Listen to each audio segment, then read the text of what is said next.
Pre-order. Resmond, saya sudah ngikutin kasus ijazah ini sebelum Anda lahir, tahu nggak? Anda tuh lahir baru 2025. Saya itu sudah memberitakan kasus ini, meneliti kasus ini sejak 2022. Orang tahu semua. Anda anak kemarin sore. Udahlah, Anda itu kan nggak tahu kita dari mana. Dan di sini kalian bisa lihat, ini ada Mada, ada yang Adam gitu. Kalian bisa lihat di sini. Ada yang Mada, Universitas Gajah Adam gitu. Nih, gue nggak bohong nih, ini Adam nih. Satu Adam. Yang lain Mada. Ini typo mungkin ya. Nah, gue gue sangat yakin algoritma ini itu nggak mungkin menciptakan hasil atau output yang kayak gini, karena garis tepinya aja udah beda. Ini algoritma yang sama yang diterapin di tempat lain itu harusnya kayak gini, sama juga kayak yang di sini nih. Dia itu garis objek tepi dari hurufnya, edge-nya itu bener-bener hancur gitu. Mana palsunya? Teman-teman semua, perhatikan ini. Ini adalah katanya ijazah Jokowi yang kemudian dipertajam sehingga keluar watermarknya. Wah, hebat betul nih watermarknya. Semua keluar. Dan yang menarik apa? Ternyata yang dia katakan, Unus Gajah Mada. Mana Unus Gajah Mada? Ya, topi merah berhasil menemukan ada Universitas Gajah Adam. Ternyata bukan hanya Gajah Adam. Universitas Gajah Adam. Gajah GADHAJ. Golf Alpha Delta Hotel Alpha Juliet. Adam. Alpha Delta Alpha Mike. Ya, itu artinya apa? Ini benar-benar sebuah yang sangat tidak yang sangat tidak jujur, yang sangat tidak clear, yang kemudian dihasilkan oleh dia. Kenapa? Karena dia kemudian menunjukkan atau mempresentasikan kebohongan publik. Ini kebohongan publik yang luar biasa. Sekali lagi, Dr. Eng Resmond Hasibuan Sianipar M. Eng telah berbohong di depan publik dengan menunjukkan analisis palsu. Di sini jelas terlihat ada kata-kata Universitas Gajah Adam. Apa Gajah Adam? Nggak ada. Kalau dia berani, dia ketemu saya lagi tuh debat dengan saya. Apa yang pernah saya katakan sama dia itu nggak pernah bantah satupun omongan ke saya kok. Ya. Tapi setelah dia RG ini kan dia nggak bisa saya hubungi lagi. Lah ya kan saya katakan, kamu kok bisa ngomong palsu tuh gimana? Saya yang ngomong kok, kamu yang minta dari saya kok gitu loh.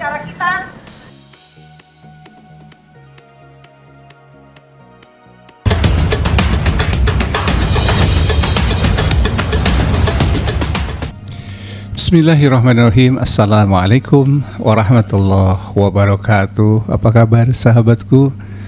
Semoga sahabat selalu diberikan kesehatan lahir dan batin di weekend ini ya, dan semoga selalu lancar rezekinya. Amin ya robbal alamin. Sahabat, bagi mereka yang menyaksikan acara Rakyat Bersuara sekira 21 April yang lalu ya, tentu tidak sedikit yang merasa muak, kemudian sebel ngelihat Rismond gitu ya. Karena kalau saya perhatikan Rismond ini ya, dengan tragedi ya, yang kemudian terbongkar ya, yaitu Gajah Adam dan Gajah Adam gitu. Ternyata Rismond ini terlihat di acara tersebut seperti seolah-olah lebih termul ya dibanding termul ya. Bahkan Rismond bisa jadi ini menjadi andalan baru dari geng Solo gitu ya, untuk terus membela ijazah dugaan ijazah palsunya ini ya. Tidak menutup kemungkinan Rismond akan kembali datang gitu ya di acara-acara yang kerap kali menjadi perbincangan publik yang sudah mulai merasa bosan sebagian ya. Dan saya cermati juga Rismond ini, kalau saya perhatikan ini tambah error ya dengan hasil penelitian yang kemarin kita saksikan bersama di Rakyat Bersuara, di mana dia menampilkan watermark ya. Dan saya juga kaget karena kalau saya perhatikan ijazah istri saya yang jelas ya, asli alumni UGM, watermarknya yang beraturan dan bagus gitu ya. Dan sama sekali tidak ada tuh kesalahan typo ya. Misalnya ya, kalau itu dikatakan kesalahan typo, yaitu Gajah Adam dengan Gajah Adam versi Roy Suryo tadi ya. Dan sebelum lupa saya sampaikan kredit ya buat kredit buat Mas Roy Suryo ya, untuk channelnya mohon di subscribe ya, Roy Suryo Official. Dan juga untuk adik kita channelnya Topi Merah ya, Topi Merah Official di Instagramnya, dan di YouTube-nya juga cetet Topi Merah ya gitu ya. Silahkan di subscribe ya, dan video selengkapnya bisa Anda tonton di channelnya Mas Roy Suryo tersebut dengan channelnya Adek Topi Merah ya. Oke, kita kembali ke topik ya. Saya tadi sampaikan bahwa Rismond ini makin error saja dan pengecut. Kenapa saya katakan pengecut? Karena dia nulis di X gitu ya. Dia membuat tulisan di X yang kalau saya amati dan cermati itu adalah sebuah tuduhan ya, kalau enggak dikatakan fitnah gitu ya. Dan tulisannya itu kayak di sini nih. Coba perhatikan ya. Dan coba kita lihat bahwa Rismond ini sudah mulai tuduh sana tuduh sini ya. Dan sepertinya ya ini yang mungkin membuat gusar Mas Refli ya. Coba kita lihat komentarnya di X ya, yang terkait dengan tulisan tersebut ya. Bentar. Nah, dia menulis begini ya di X itu ya. Sekarang ini di akun Rismond Hasiholan Sianipar ya, atau ya sebutlah akun resminya dia ya. Sekarang saatnya membongkar kemunafikan hubungan terlarang antara si pengacara raja konten dan kliennya si T titik ya. Ini bakal lebih seru dengan huruf besar ya, tanda seru 3. Hahaha katanya. Nah, ini tulisan dari Rismond di X gitu ya, yang kemudian dicuplik oleh akun korban checklist 1 ya, yang juga dia berkomentar, nggak usah banyak bacot omon lo ditantang sama Pak Bambang Tri punya nyali nggak lo, bacot doang digedein.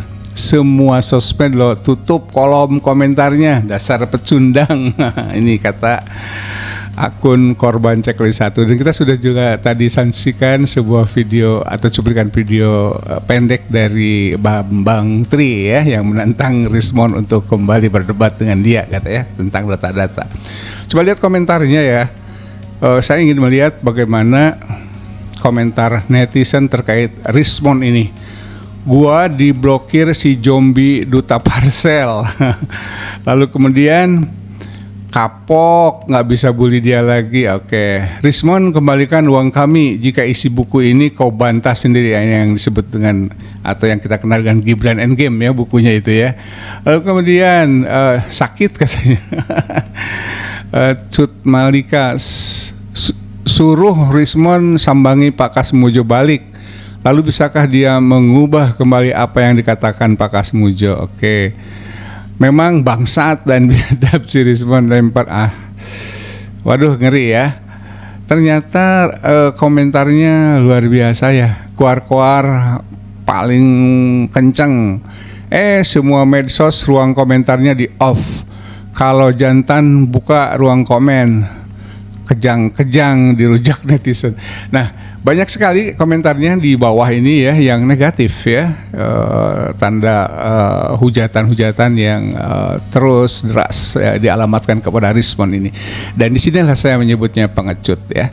Jadi kalau dia menulis lalu dia juga tidak siap di komen begitu ya, dia tutup komentarnya, dan artinya itu tuduhan liar saja ya. Saya anggap itu tuduhan liar. Dan sepertinya Mas Refli Harun tidak tertarik untuk mengomentari lebih jauh ya tentang tuduhan ini. Nah, disitulah saya melihat bahwa Rismond ini makin kesini ternyata ya makin seperti error begitu ya, seperti error dan pengecut juga kalau dilihat dari peristiwa tadi, yaitu menutup kolom komentarnya ya. Nah, seperti apa kejadian-kejadian penting yang terjadi pada 21 April yang lalu di acaranya iNews TV Rakyat Bersuara? Kita coba saksikan ya. Kita coba saksikan acara cuplikan-cuplikan dari acara yang terjadi pada tahun 21 April yang lalu tersebut terkait dengan debat antara Kubu Rismond ya dengan kubu Roy Suryo ya. Kita akan saksikan bersama seperti apa debatnya. Oke, kita saksikan ya. Kita saksikan ya. Jangan dirubah namanya jadi Omon. Saya tidak suka. Nama yang benar siapa? Dr. Rismon. Mas Roy, Pakai dokter gak? dengar dulu Mas Roy. Loh, pakai dokter gak? Dengar dulu. Jangan marahin saya. Saya jarang loh. Loh lah iya, jangan marahin saya. Bertengkar. Gak kuat dikuliti. Rismo minta pulang duluan. Termul hanya bisa lihat tak bisa bantu. Jadi bukan tanggungannya Bu Dari siapa? Ipal. Sebentar. Pre-order. Dari orang-orang itu. Ya orang-orang Sebentar. sudah ada 180 juta. Respon, sebentar. Nggak paham kan cerita itu? Kamu tahu nggak siapa yang keluar duit? Salah satunya Refli Harun. Refli Harun itu keluar uang ratusan juta nggak? Bukan. Tapi saya nggak pernah kayak kamu, Mon. Buku itu. Ini PO Bang. Itu saya Abang- nggak pernah abang kayak nggak masuk di sini. Belum masuk. Sini, saya Belum udah masuk tahu. di kasus Sini, ini. ya, Oke. ya. Jadi Ya. belum masuk di kasus ini, jangan klaim itu uang Anda. Mon, Pre-order. Rismon, saya sudah ngikutin kasus ijazah ini sebelum Anda lahir, tahu nggak? Anda tuh lahir baru 2025. Saya itu sudah memberitakan kasus ini, meneliti kasus ini sejak 2022. Orang tahu semua. Anda anak kemarin sore. Tampak Bung Refli Harun ya, nah, Mas Refli ini gusar ya dengan kelakuan Rismon yang juga coba untuk mengelaknya dari apa yang terjadi. Padahal ya saat itu kan mereka masih berkumpul bersama ya dalam satu atap gitu ya, dan sekarang pecah kongsi, dan inilah yang kita sangat sesalkan apa yang terjadi sekarang, pembelahan gitu ya dan pengadu dombaan. Ini adalah bisa dipandang sebuah keberhasilan kubu Pak Jokowi ya, memecah belah kubu Roy Suryo. Dan di luar itu tentu kita sangat kecewa dengan sifat kenegarawanannya Pak Jokowi yang sampai sekarang itu enggan menunjukkan ijazah aslinya begitu ya. Bahkan sudah disindir ya oleh waktu itu siapa ya, di acara Bang Refli itu ya. Nah, kalau seandainya ijazah Pak Jokowi ini asli, maka demikian atau sedemikian jahatnya gitu ya, membiarkan anak bangsa bertengkar, membiarkan anak bangsa yang kemudian saling hujat, dan lebih jahatnya lagi kalau dia cuma bisa tersenyum ya, membiarkan permainan ini terus berlangsung gitu ya. Dan tentu kita berharap kalau memang Jokowi ini masih merasa punya sifat kenegarawanan gitu ya, dibuka saja, diperlihatkan saja kepada masyarakat ya, kepada rakyat yang memang menuntut, tentu tidak semua ya, kecuali Termul ya, menuntut ijazahnya ditunjukkan apakah asli atau palsu dan bisa diuji begitu ya. Nah, oke, kita lanjut dulu ya. Udahlah, Anda itu kan nggak tahu kita dari mana. Program Rakyat Bersuara di E-News yang dipandu oleh Aiman Wicaksono. Fokus utama perdebatan adalah mengenai dugaan ijazah palsu milik Rismon Sianipar yang dipertanyakan oleh Roy Suryo. Roy Suryo memaparkan temuan yang diduga menunjukkan kejanggalan pada ijazah Rismon Sianipar dari Universitas Yamaguchi, termasuk perbedaan tanda tangan rektor dan masalah pada security paper yang digunakan. Debat nama dan gelar. Terjadi perdebatan mengenai penggunaan gelar doktor dan penyebutan nama Rismon Sianipar. Roy Suryo menekankan pentingnya kejujuran akademik, sementara Rismon membela kredibilitasnya. Rismon Sianipar menunjukkan transkrip nilai sebagai bukti namun enggan menunjukkan ijazah aslinya secara langsung kepada Roy Suryo yang Karena di penelitian itu tentu ada margin of error ya, dan tidak mungkin sampai 100%. Karena ketika menyatakan dari palsu jadi asli artinya 100% ya. Dan jelas ya bagi mereka peneliti ini sangat mengagetkan, dan saya pribadi saya melihat bahwa ini adalah sebuah rekayasa yang dilakukan oleh Rismon. Apakah benar penelitiannya itu salah lalu kemudian direvisi, atau memang ada hal lain yang terpaksa dia lakukan dengan menggadaikan semua harga dirinya sampai dihujat sedemikian rupa untuk menyatakan bahwa ijazah itu akhirnya menurut penelitian dia itu akhirnya asli gitu ya. Dan tentu sebagai peneliti saya sudah tidak lagi menghargai Rismon. memicu perdebatan lebih lanjut. Terdapat perdebatan mengenai adanya laporan atau isu terkait surat kematian yang dikaitkan dengan Rismon Sianipar. Pihak Rismon dan perwakilan kuasa hukum menegaskan bahwa laporan hukum yang berjalan adalah mengenai dugaan ijazah palsu, bukan surat kematian. Diskusi ini menunjukkan ketegangan antara kedua pihak terkait validitas dokumen akademik serta integritas masing-masing individu di mata publik. Yang perlu dipikirkan oleh Rismonnya itu adalah bagaimana dia mempertanggungjawabkan gelar dia yang dia tulis di KTP ini loh. Ini dulu. Jangan sibuk untuk menyerang sana menyerang sini. Ini berat sekali nih pertanggungjawaban, pidana 10 tahun dengan denda 1 miliar ini menggunakan gelar untuk menipu rakyat, untuk menipu orang. Apalagi dipakai ini gelarnya. Mungkin ini juga terpancing oleh tulisan Rismon ya, yang menuduh ada ada hubungan terlarang katanya ya antara, ya itulah, saya nggak mau, malas juga saya nyebutinnya karena ini tuduhan yang nggak berdasar, sehingga Dokter Tifa mengeluarkan pernyataan itu ya. Jadi KTP-nya dulu lah dibenerin gitu ya, KTP-nya juga aneh gitu ya, gelar doktor yang belum sampai saat ini belum terbukti, bahkan di kalangan termul itu sudah dibuktikan ya bahwa dengan buku Maling Teriak Maling itu ya, bahwa gelar doktor Yamaguchi gitu ya, yang saya tahu sih bukan dokter ya, kalau dokter itu sudah penyetaraan, yang ada mungkin PhD gitu ya. Ini gitu dulu Rismon, ini dulu kamu pertanggungjawabkan. Saya tentunya ingin gelarmu ini asli. Saya Dokter Tifa sangat ingin gelarmu ini asli. Saya tidak akan bertepuk tangan sorak-sorak ketika ternyata gelarmu palsu. Enggak, sedih saya, sedih. Karena kamu itu orang yang punya ilmu baik. Tapi apa artinya orang yang punya ilmu baik, tapi dia dengan kesadaran dia melakukan penipuan terhadap 280 juta rakyat Indonesia? Gak ada artinya. Ya. Dinamika debat dalam video Rakyat Bersuara yang membahas polemik buku Gibran Endgame. Fokus utama perdebatan adalah kredibilitas karya tulis Rismon dalam buku Gibran Endgame. Suasana memanas ketika seorang pembeli buku mempertanyakan status karya tersebut di tengah munculnya berbagai keraguan publik. Pertanyaan ini memicu perdebatan mengenai apakah buku yang telah dibeli oleh masyarakat masih diakui sebagai karya valid atau justru sedang ditarik peredarannya. Sorotan terhadap inkonsistensi penelitian. Roy Suryo mengambil peran krusial dalam mempertanyakan integritas ilmiah Rismon. Ia menyoroti perbedaan signifikan dalam alur waktu penelitian. Roy memaparkan data bahwa pada 26 Februari 2026, Rismon masih menuliskan keraguan mendalam terkait objek penelitiannya. Namun hanya berselang 5 hari kemudian, Rismon justru mengajukan Restorative Justice, RJ, dengan kesimpulan yang sangat berbeda. Roy menganggap perubahan sikap yang drastis dalam waktu singkat ini sebagai hal yang patut dipertanyakan secara metodologis. Polemik data dan kapasitas peneliti. Perdebatan berlanjut ke area yang lebih teknis. Terjadi perdebatan sengit mengenai sumber data yang digunakan dalam buku. Rismon mengklaim memiliki data independen. Namun Roy terus mengejar rincian spesifik seperti halaman buku dan asal-usul data yang diklaim berasal dari Australia atau kesaksian Iksan Katonde. Selain itu, Roy menyerang kredibilitas Rismon dengan mempertanyakan sertifikasi telematika dan pengakuan gelar yang ia miliki. Rismon terlihat kesulitan memberikan bukti dokumenter yang memuaskan di hadapan audiens. Analisis dokumen font dan kejanggalan visual. Rismon mencoba membela diri dengan memaparkan temuan visualnya terkait lembar pengesahan. Ia menunjuk adanya perbedaan jenis huruf, font, dan perubahan gelar pada tokoh tertentu, dari doktor menjadi profesor, sebagai bukti kejanggalan dokumen yang menurutnya tidak terbantahkan secara visual. Namun, argumen ini tetap memicu perdebatan karena dianggap hanya berdasarkan pengamatan subjektif, bukan analisis forensik yang diakui secara akademis.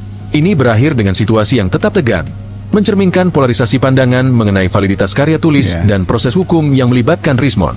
Debat ini menjadi cerminan bagaimana karya tulis yang bersifat politis dapat memicu perdebatan panjang terkait etika, metodologi penelitian, hingga tanggung jawab moral seorang penulis terhadap pembacanya. Suasana debat panas dalam program Rakyat Bersuara yang membahas polemik ijazah Presiden Joko Widodo.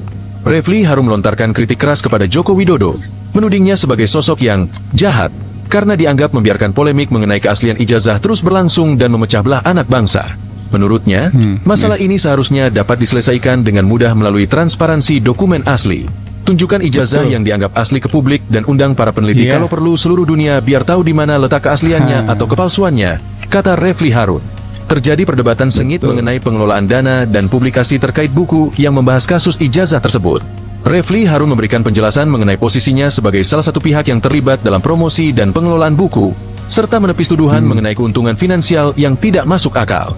Situasi diskusi sempat memanas dan tidak kondusif.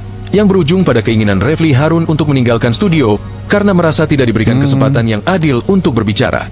Aiman dan pihak lain di studio berusaha menenangkan situasi, namun ketegangan tetap terasa hingga akhir video. Mengenai dinamika perdebatan yang terjadi dalam program Rakyat Bersuara yang berfokus pada polemik ijazah Presiden Joko Widodo. Awal mula ketegangan ketika Refli Harun kritik terhadap Jokowi. Diskusi dimulai dengan suasana yang sudah memanas, di mana Refli Harun melontarkan kritik tajam kepada Presiden Joko Widodo. Ia menuding Presiden sebagai sosok yang jahat, bukan karena perdebatan ijazah itu sendiri, melainkan karena membiarkan narasi tersebut terus bergulir sehingga memecah belah anak bangsa. Refli berargumen bahwa solusi dari masalah ini sebenarnya sangat sederhana dan pragmatis. Pihak istana atau yang terkait seharusnya cukup menunjukkan dokumen ijazah asli kepada publik. Ia menekankan bahwa jika dokumen tersebut ditunjukkan secara terbuka dan diuji oleh pakar forensik digital, maka polemik yang menghabiskan energi publik setiap hari ini akan segera berakhir. Debat mengenai pengelolaan dana publikasi. Di tengah diskusi, topik kemudian bergeser ke arah yang lebih teknis dan personal mengenai pengelolaan buku yang membahas isu ijazah tersebut. Terjadi adu argumen sengit terkait transparansi dana hasil pre-order dan manajemen publikasi buku. Refli Harun, yang terlibat dalam promosi tersebut, berusaha meluruskan tuduhan yang dialamatkan kepadanya. Ia menjelaskan posisinya sebagai penulis yang tidak memiliki kewenangan penuh atas manajemen keuangan buku tersebut.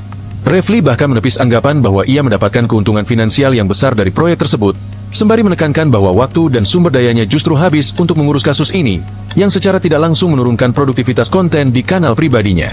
Ketegangan memuncak ketika Refli Harun merasa bahwa kesempatan bicaranya dibatasi oleh moderator dan pihak lainnya di studio. Ia menyatakan kekecewaannya karena merasa tidak diberikan hak yang adil untuk memberikan closing statement atau tanggapan lebih lanjut atas tuduhan yang diarahkan kepadanya. Puncak dari ketidaknyamanan ini terjadi ketika Refli berulang kali menyatakan keinginannya untuk meninggalkan studio sebagai bentuk protes. Situasi menjadi semakin kacau ketika host berusaha menenangkan suasana. Namun komunikasi antara pihak-pihak di studio tampak terputus, menciptakan atmosfer yang sangat tegang dan konfrontatif hingga akhir video. Ini menunjukkan bagaimana polemik politik yang bersifat substansial, seperti keaslian ijazah, seringkali bercampur dengan konflik personal dan keraguan akan transparansi manajemen, yang pada akhirnya membuat diskusi di ruang publik menjadi sangat emosional dan sulit mencapai titik temu.